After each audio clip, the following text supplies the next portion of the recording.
We stayed across the street from a Dairy Queen last night and I didn't get any. Are you proud? Given all the other gluttonous things we had, I'd say it was a wash. I still would have eaten Dairy Queen. I know you would have. I love Dairy Queen. Day 64. Yeah. We're leaving our stay from last night. We used our Harvest Host and stayed at Cask and Cleaver in 100 Mile House in British Columbia. The food there was excellent. We had a Greek flatbread and the Korean chicken tacos. Both very good. The flatbread, I would say, was the best. It was so good. Yeah, I wish we could have ordered more things just to try it.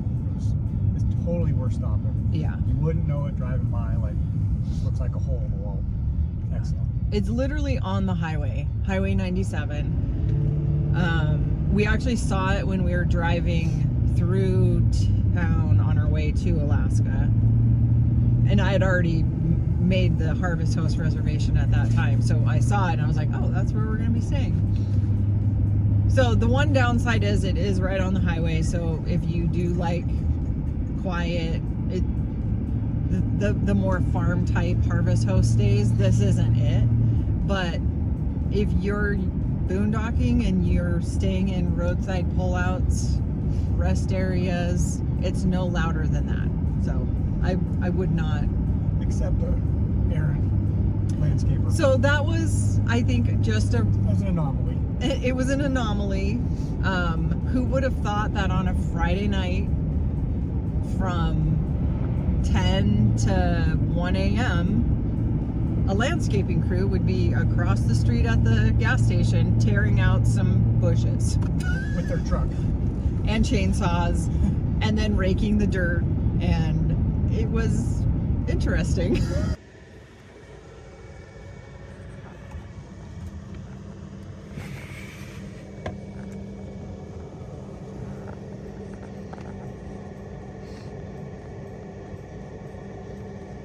It's 11:45 at night, Friday night, and this landscaping crew is hard at work removing these bushes from across the street.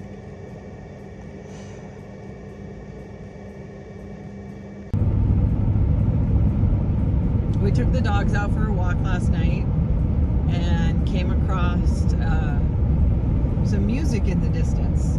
So we followed the sound and ended up at Centennial Park, and they had a concert going on down there. Nice little park. Yeah, it's like 2 blocks from the Cask and Cleaver.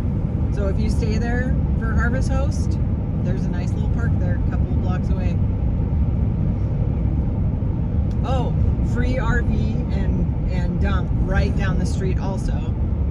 Like 2 blocks the other direction. We stopped at the Chartreuse Moose for coffee and breakfast this morning. We got the Canadian moose wrap, I believe. It was really good.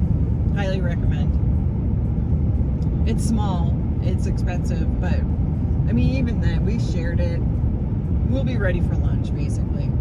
Like yesterday, we had a giant cinnamon roll and we didn't want to eat at all yesterday. Well, because we each had one. We should have shared that cinnamon roll. That's why we shared the wrap. So we are headed towards Mountainview Brewing in Hope, British Columbia. It's a 3.5-hour drive from 100 Mile House. We're staying at, that's another Harvest Host that we'll be staying at tonight. Unless we change our minds. We're thinking about pulling an epic and just driving straight home. Probably 10 or 12 hour day. Yeah. From where we left this morning, it would have been 6 hours and 44 minutes home, driving time, which turns into 10+ hour day. Plus border. Plus the border.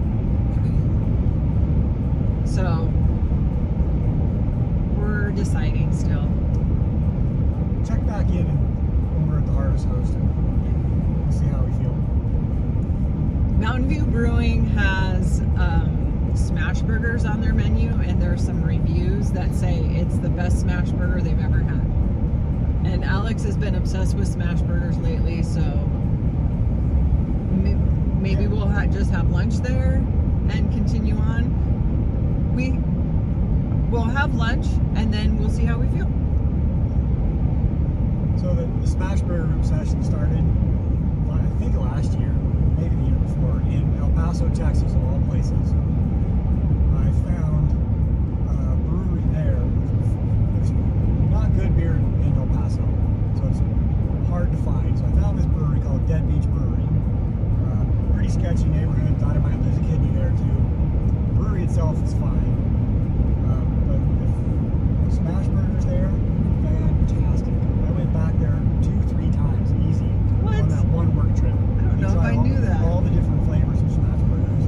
Oh my gosh, they're so good. So yeah, if you're in El Paso, go hit up Dead Beach Brewery. Maybe bring a friend. Some Zoe horses. Otis, Zoe, Zoe, and Otis. Standing next to you. They're pretty wonderful. Okay, you're live. Coming to you from the field, this is Rody Ruffington. Coming down the Trans-Canada Highway 1. Road's fine. It is a mountain road for sure. It's been 2+ hours of crazy, to say, all downhill. I don't know how that happens, but it has been. A couple of things I think Canada does better than America on these mountain roads. They tell you when there's going to be a passing zone, and they give you the distance. They force you into the right lane instead of the left or right. America can't make up its mind. They force you to the right lane so that you have to deliberately get over into the passing lane if you want to. They tell you how long the passing lane is going to be. They tell you when it's going to end. And when it ends, they tell you when the next one's going to be. And they're numerous. They come every 10, 15 kilometers, sometimes even less. So there's a lot less stress about when to pass some big motorhome in your way or whatever. There's ample opportunities, and you know when the next opportunity is coming. So you can just chill out for 2 more minutes. I just think it's done much better and very consistent. It's not, sometimes they tell you and sometimes they don't. It's very consistent. So, good job, Canada. That's the end of my field reporting from Rody Ruffington. Back to you, geologist Rhonda. Need a better name.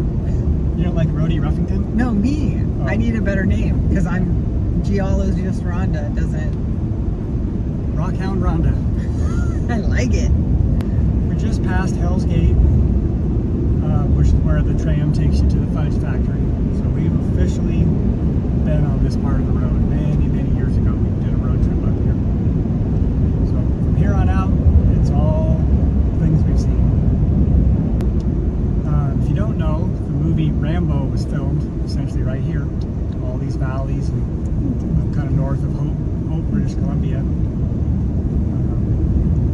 There's actually a spot up here you can pull over, and it's kind of one of the famous scenes, I think, from the opening.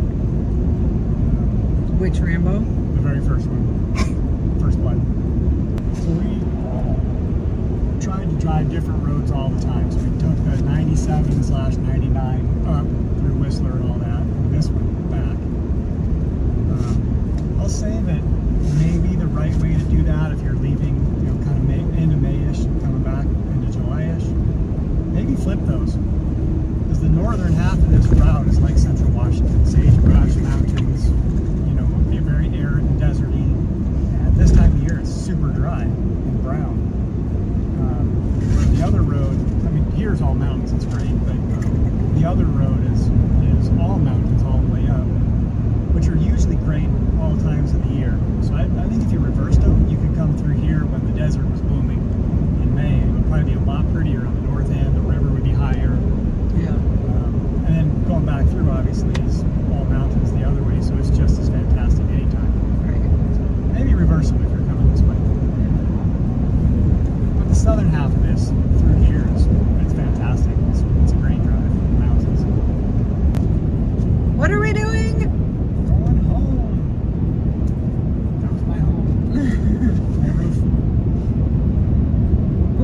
decided to push through. We stopped at the Harvest Host Mountainview Brewing in Hope, BC, which is where we were going to stay for the night. We ended up just having lunch. Smash burger. What's yours? The bacon smash burger. Bacon smash burger. Giant fries. And then hung out there for, it's been 4 hours. Took a break. My throat is starting to get sore and it looks a little bit hazy, so there might be some wildfire smoke happening out here. And it's really hot. Yeah, we can't run our air conditioner, as you know, so Yeah.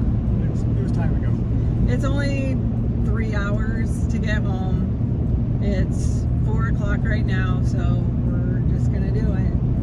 We got this. No Tim Hortons for us. We tried, Timmy.